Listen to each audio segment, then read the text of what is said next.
Dans les vastes étendues du Sahara, à la frontière entre le monde aride du désert et les zones plus fertiles du Sahel, émerge progressivement une ville appelée à devenir l'un des centres les plus influents du monde médiéval africain.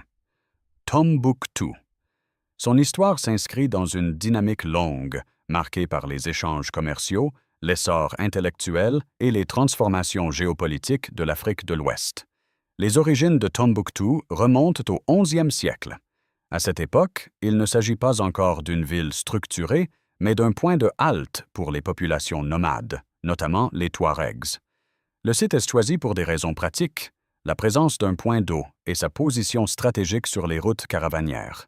Selon la tradition, le nom de la ville serait lié à une femme appelée Bouktou, gardienne d'un puits autour duquel les caravanes se rassemblaient. Ce lieu devient progressivement un espace d'échange et de stockage, favorisant une sédentarisation partielle et la naissance d'un noyau urbain. La croissance de Tombouctou est directement liée à son insertion dans les réseaux commerciaux transsahariens. Ces réseaux dépendent de l'Afrique subsaharienne aux régions du Maghreb et du Moyen-Orient. Les caravanes, composées de centaines de chameaux, transportent des marchandises sur de longues distances. Le sel, extrait des mines sahariennes, comme celle de Taoudeni, est acheminé vers le sud, tandis que l'or provenant des régions aurifères de l'Afrique de l'Ouest est transporté vers le nord. D'autres produits circulent également, tels que l'ivoire, les tissus, les épices et les manuscrits. Tombouctou devient un point nodal dans ce système d'échange, facilitant la redistribution des richesses. Au XIIIe siècle, la ville est intégrée à l'Empire du Mali, fondé par Soundiata Keïta. Cette intégration renforce la sécurité des routes commerciales et favorise l'expansion économique de la ville. L'Empire du Mali contrôle une grande partie des ressources aurifères de la région, ce qui accroît l'importance stratégique de Tombouctou. La ville bénéficie alors d'une stabilité politique relative et d'un encadrement administratif qui facilite son développement. Le XIVe siècle marque une phase décisive avec le règne de Mansa Moussa. Sa richesse, fondée en grande partie sur le contrôle de l'or, contribue à renforcer la réputation de l'Empire du Mali à l'échelle internationale. Son pèlerinage à la Mecque en 1324 est un événement marquant qui attire l'attention du monde musulman sur l'Afrique de l'Ouest. À son retour, Mansa Moussa investit dans le développement religieux et intellectuel de Tombouctou. Il fait construire des infrastructures majeures, notamment des mosquées comme Djingwe Rebeur, et encourager l'installation de savants et d'érudites.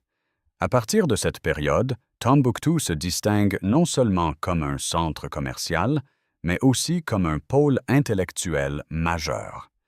L'enseignement y est organisé autour de mosquées et d'écoles, dont la plus célèbre est Sankoré.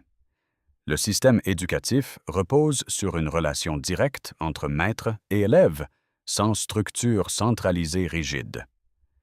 Les étudiants viennent de différentes régions pour étudier des disciplines variées telles que la théologie, le droit islamique, la grammaire, les mathématiques, l'astronomie et la médecine.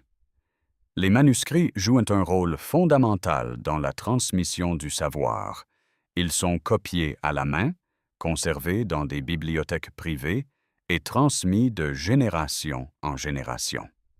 Tombouctou devient ainsi un centre de production intellectuelle reconnu.